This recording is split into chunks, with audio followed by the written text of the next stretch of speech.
there's strong convictions and bias, this information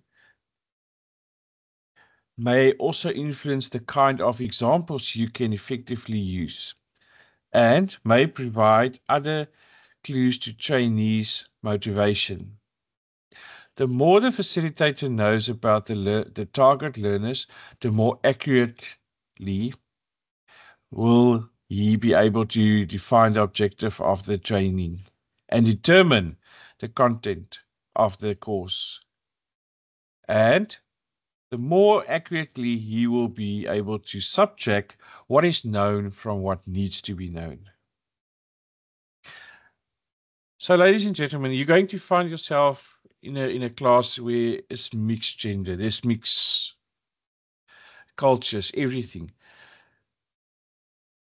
The main focus is you need to see or you need to determine, and this can be done even through one-on-one interviews or even through a basic checklist that you ask the learners to complete before you start planning for your facilitation. Remember, as we said, it might be that you show a picture that can be that someone interprets incorrectly, but your intention was to actually give a example where they might find it not as an example. And this will also help you to see where you can motivate your current group that you have or your current participants. As I've mentioned in the beginning, remember now, this is where the fun part comes in. You can, after you've obtained all the information that is necessary about your participants, you can abstract then what they need to know from what is needed to be known. So it means is you can then take parts of the course and present it in your own way so it's understandable to them. If you already determine what are the current skills, what are the current group that you have, what are the target group, what do they know?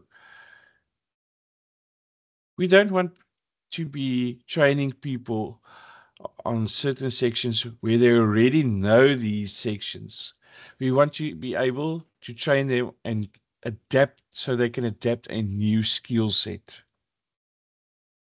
So by now, I think everyone can see already that your entire facilitation revolves around your participants, revolves around your learners. Everything you do is planned around your participants, your trainee.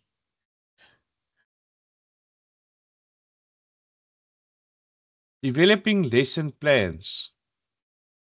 Now, after you've identified now your target groups or your participants that you're going to have, you need to develop lesson plans. So which means is, how are you going to present your lessons? We need to put them into sequence. We need to identify what type of resources we're going to use and also how long is our sessions going to be. And where are we going to put our breaks in between? Developing lesson plans. Sorry, let me just move this cursor. All right. There are many different learning plans, formats, each with their different emphasis. However, we suggest one that notes participatively what the learner activity is at each step of the facilitation. This is important in that it provides a check on the appropriateness of the selection of facilitation procedures and materials. If the selection is not included in the learning plan, it is easily to fall into a trap of developing a program primarily on what facilitators wants to do rather than on the basics of what the learner needs to do in order to achieve the outcomes of the learning program. So why do we have lesson plans? Why do we need to develop it? Firstly, we need to We need to see how each learning activity is going to take place. We need to put them into sequence, those learning activities. So in other words, your first sequence that you're going to start off is introduction. You're going to introduce yourself to your class. Then follows a icebreaker. Now, an icebreaker can be, you can bring in a joke, or you can just give a bit of a background. It's just to break the ice. Remember, everyone is tense now. It's a course. They're sitting in a class. They're nervous. We need to bring in an icebreaker just to break the nerves and just to get everyone relaxed. So then your next step would be, okay, after introduction, I've done the icebreaker. Now I need to physically introduce the course to my learners. How am I going to do that? Then you're going to allocate, okay, I'm going to allow 15 minutes, and the following points I'm going to discuss with the learners in that order. It's very important for you to develop a lesson plan. It will also help you keep track of what you need to still do. If you follow your own lesson plan that you've developed, that way you can also ensure that you don't fall behind and that you still keep on with your track regarding the duration. It's very important. We don't want to go, if a course is set out to be 2 days, we don't want to go over 2 days. What I mean by where it's easily for a facilitator to fall into the traps, what the facilitator wants to do, rather than what the learner's needs is to achieve the outcomes. Remember, you as the facilitator might see, okay, I can present my course in a different order. I can start with specific outcomes 3 and end up with specific outcomes 1. It's not going to work. Again, the outcomes are designed in a learning program for you to follow. The way you need to follow those outcomes, but the way you present those outcomes, it's entirely up to you, as long as each learner can achieve those outcomes of the program. But if a outcome specifies outcomes 1, 2, 3, 4, 5, you need to start with the first outcomes. What the facilitators usually tend to do, they start with the middle where they think it's important. We must start off with that, with, let's say, specific outcomes 3, and then move to 4, and then back to 2, and then again to 5, and then to 1. It's completely inappropriate, because then at the end of the learning program, what the learner is supposed to be achieved, what they needed to achieve was not achieved because it wasn't presented in an appropriate order. So very importantly, to have a look at the outcomes and work according to the outcomes.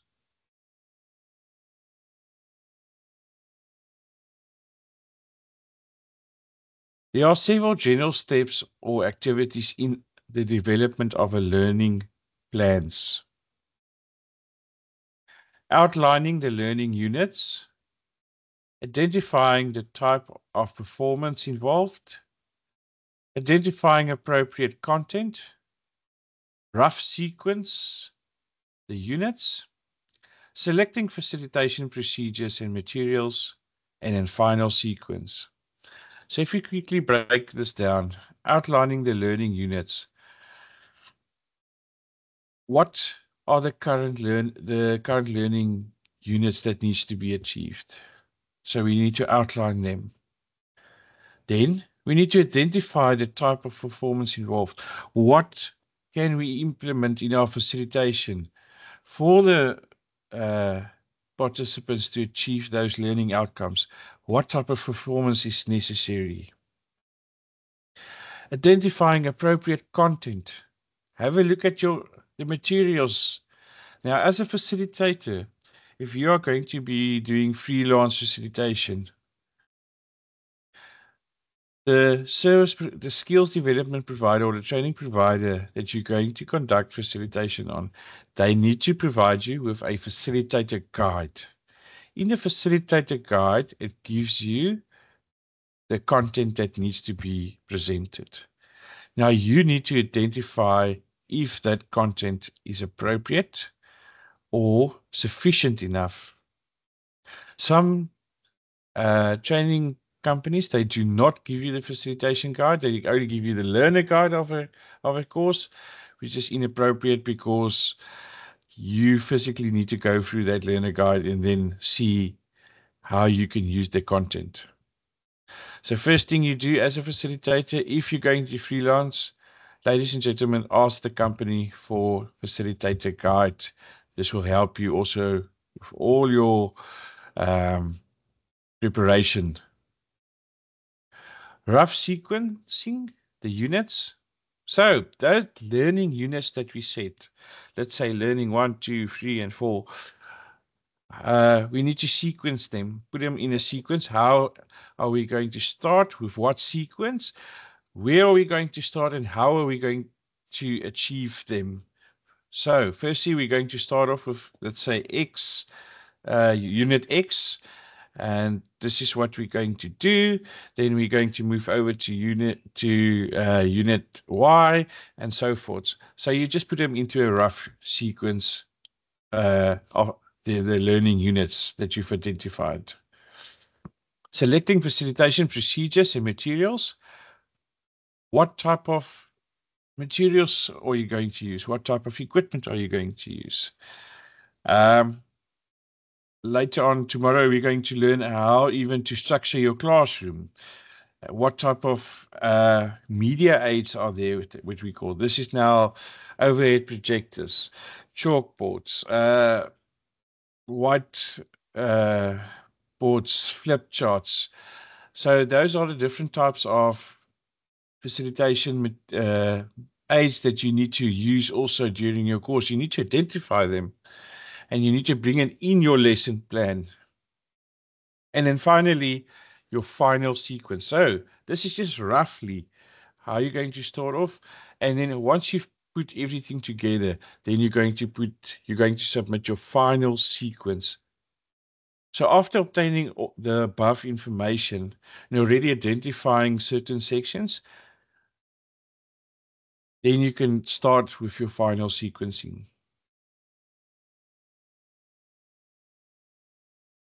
First step is to outline roughly the meaningful units of facilitation. Each item of this outline is an answer to the question, what do I have to do? And what does the learner have to do in order for her or him to achieve particular outcomes or to perform a particular task?